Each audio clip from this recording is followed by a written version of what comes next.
So most of us think that all those guys and women in Ottawa are trying to get good health. Rubbish.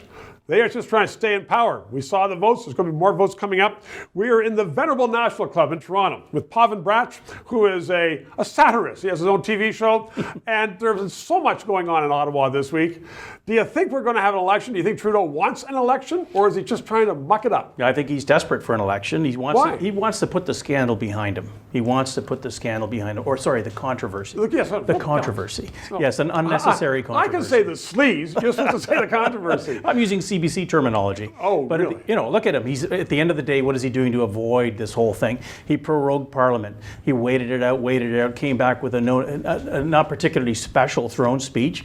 Yeah. Then he waits that out, and then suddenly the second wave comes along, which is a blessing for him because now he can focus Canadians on that instead of what did happen. Can they not chew and walk at the same time? Well, they say they can. So the Conservatives came out with this crazy positioning that said, we want to have this over-the-top anti-corruption committee and we want to investigate you, Mr. Trudeau. Now, you have to admit, that's over the top. That's like selecting a jury and calling it the hanging jury.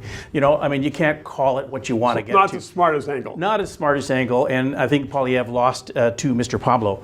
So that didn't go well. But if you look at it, he's trying to delay, and to keep the public focused on it. He's got the NDP support because right now they can't afford cab fare to the end of the corner. Yeah. So they're in trouble. The Conservatives, frankly, shouldn't be too cocky because they don't have candidates in a lot of the ridings right now. So is it Mr. Trudeau or someone behind the throne who is outmaneuvering the Conservatives and the NDP and the Greens and the Blocs and everybody else? I think he did this time.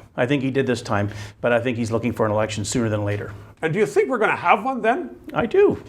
But he's got a big challenge. Will Canadians forgive him for all the hundreds of millions of dollars that he has given to his friends and to his Liberal MPs who are no longer there, who don't know anything about this, but they're getting hundreds of millions of dollars in contracts? I think if Canadians were not binge-watching America right now, they'd be a little less forgiving. But that's the problem. They're very focused elsewhere. Something else to blame Donald Trump. Well, there's a long list, actually, and some of it's deserved. We got to admit. But, it's sad what's happened. Look at all the money we've spent billions like they're millions. Right. You take a look at other countries like Vietnam and South Korea and Taiwan. All of these guys are acing. They've got their, for the most part, effective. Their restaurants are open. They're doing business. 35 deaths in Vietnam and 100 million population. So I think all Western democracies could have done a better job. Certainly this one, and certainly the games that were being played while we were distracted by COVID weren't appropriate. So maybe it would have been better if we had wished that, in fact, a prime minister was dealing with more scandal and less on COVID. We could have done better. Well, we'd certainly get better value for our money. Pavan Bratch, always a pleasure. Great to 3 see minutes. you, Stephen. Thanks so much. So thank you for watching. In response to many queries, I want you to know I don't always dress like Don Cherry. He dresses like me. Sometimes. But seriously, we are going to continue to follow the stories that matter to you.